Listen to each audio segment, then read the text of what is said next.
रामराम शेतकरी मित्रांनो, आता चालू आहे उन्हाळ्याचे दिवस आणि उन्हाळ्याच्या दिवसामध्ये जलतारा प्रकल्प राबवायचा मित्रांनो, जेणेकरून आपले जे विहिरी आहे ज्यांचे लवकर पाणी आटतं त्यांच्यासाठी शासनाने जलतारा प्रकल्प राबवण्यासाठी 4,600 रुपये अनुदान ठेवले नरेगामार्फत. महात्मा गांधी योजनेअंतर्गत नरेगामार्फत 4,600 रुपये ठेवले मित्रांनो. तर जलतारा प्रकल्प राबवायचा आहे आपल्याला.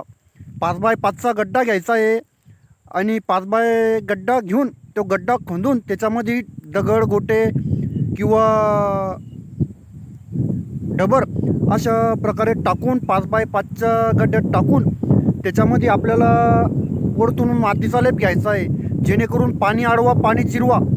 तर प्रकल्प राबवायचा आहे. तर त्या अंतर्गत आपल्याला नरेगामार्फत 4600 रुपये अनुदान आहे मित्रांनो. आणि त्याचे भरपूर प्रमाणात फायदे. ज्यांच्या विहिरी लवकर आटतात, जानेवारी फेब्रुवारी महिना आहे उपशी निघून जातात, त्यांच्यासाठी तो फायद्याचा उपक्रम आहे मित्रांनो. तर त्या मार्फत जर आपण जलतारा प्रकल्प राबवतोय तर आपल्या ज्या खंडित पडलेल्या विहिरी आहेत त्या पुनर्वत आहे, पुनर्होऊन आपल्याला चांगल्या रीती पाणी देत आहे.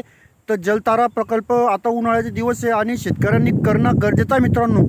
असा ढाळचं वावर पाहायचं, ढाळ जिकडे असेल त्या ढाळच्या प्रकारे आपल्याला शोष खड्डा करायचा आहे. जलतारा प्रकल्प 5x5चा गड्डा घ्यायचा आहे आणि सरकार त्याच्यावर अनुदान सुद्धा देतं आहे मित्रांनो. बऱ्याचशा शेतकऱ्यांना माहीत नाही की त्याच्यावर अनुदान आहे. होय मित्रांनो, नरेगामार्फत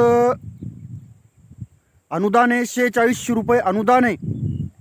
महात्मा गांधी रोजगार हमी योजना नरेगामार्फत.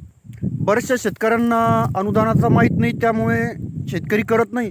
तर शेतकऱ्यांसाठी आनंदाची गोष्ट आहे मित्रांनो. आता उन्हाळा चालू आहे आणि उन्हाळा चालू असल्यामुळे तुम्ही तो प्रकल्प राबवा आणि ज्या खंडित विहिरी झाल्या आहे तर त्या तुमच्या विहिरी भरभरून अशा पाणी देईन तुम्हाला. व्हिडिओ आवडला शेअर करा, लाईक करा, कमेंट करा आणि सबस्क्राईब करायला विसरू नका, जेणेकरून नवनवीन व्हिडिओ तुमच्यापर्यंत पोहोचेल.